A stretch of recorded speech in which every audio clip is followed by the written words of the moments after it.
His story is one of the most remarkable of any world leader. Few in history have endured oppression with such little rancour or overcome the oppressor with such little bloodshed. I, Nelson Rolihlahla Mandela, do hereby swear to be faithful to the Republic of South Africa. In May 1994, Nelson Mandela, the man white South Africa had imprisoned for nearly 30 years, was sworn in as the country's first black president. Through his dignified and courageous leadership, the African National Congress had broken the stranglehold of apartheid and transformed South Africa into a multiracial democracy.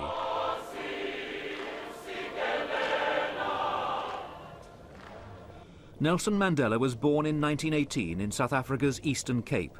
He was the son of a tribal chief. He qualified as a lawyer, and by 1952 he'd set up a legal partnership with a man who was to be a lifelong friend and ally, Oliver Tambo. Together they campaigned against apartheid, the exercise in social engineering under which South Africa's white minority, in charge of the country's military as well as economic forces, brutally crushed the human rights and aspirations of the black majority. In 1956, Mandela was among 156 political activists to be charged with high treason. The trial lasted more than 4 years before charges were dropped. In Johannesburg, premier city of South Africa, thousands of coloured people went to attend a protest meeting called by the African National Congress.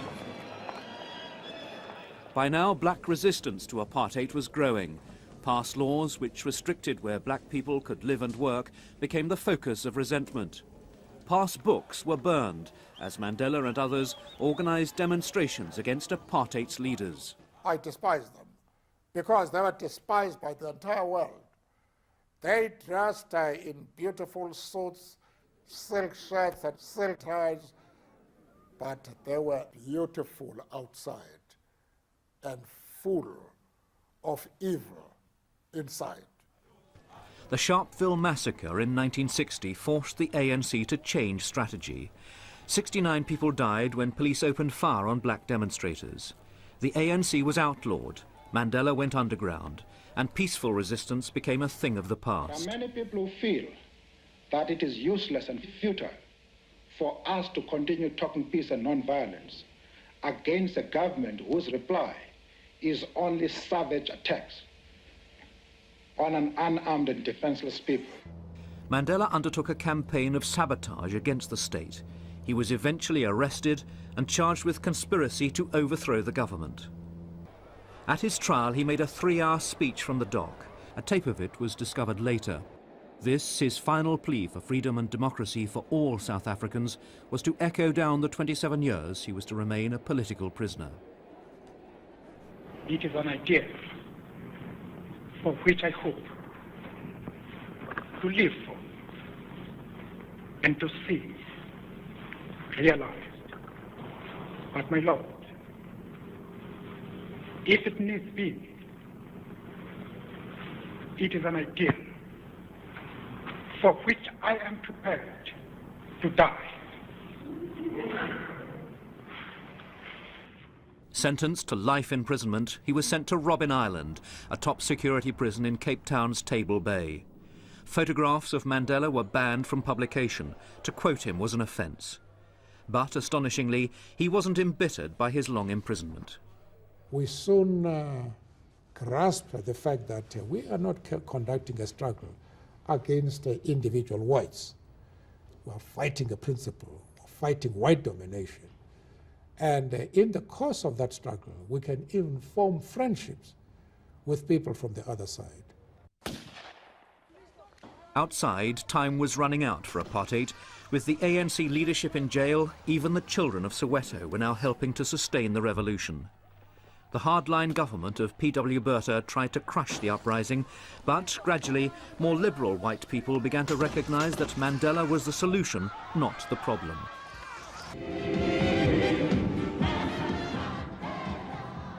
An international campaign was begun for the release of Nelson Mandela as, around the world, governments imposed sanctions on South Africa. In 1990, a courageous white leader, President F.W. de Klerk, announced that the ANC would be unbanned. That February, after 27 years of imprisonment, Nelson Mandela walked to freedom with his then wife Winnie at his side. Worldwide pressure had borne fruit. But hope soon turned to despair. Township violence left blacks fighting blacks. Mandela repeatedly appealed for peace. Take your guns, your knives, and your pangas, and throw them into the sea. Mandela's appeal was largely ignored. Black people were massacring each other, even as Mandela was negotiating a new democratic constitution. The country's first multiracial elections in 1994 resulted in a landslide victory for the ANC. Millions enjoyed their first taste of democracy. People from all races welcomed the vote as a new beginning for the country. The process of national reconciliation was helped by the Truth and Reconciliation Commission, which gave the victims of apartheid the opportunity to tell their stories and, in some cases, to confront their oppressors. What kind of man, listening to those moans and cries and groans, what kind of man is that? It was a painful process for everyone.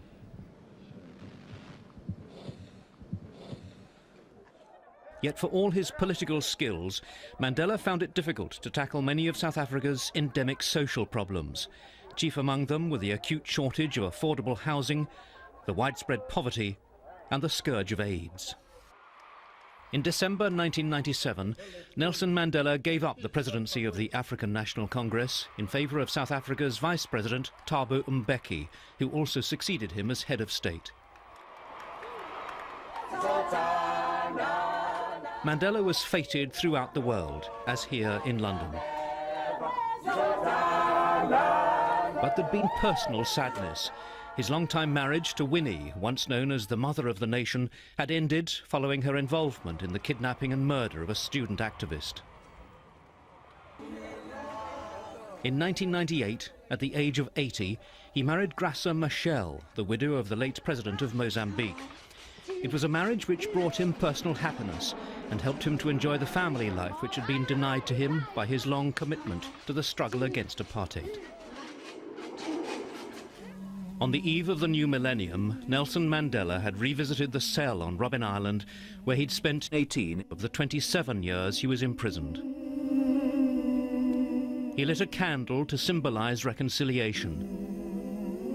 It was passed to an African child to represent that continent's hope for the future. A hope inspired by the life and ideals of one of the truly great leaders of our time, Nelson Mandela.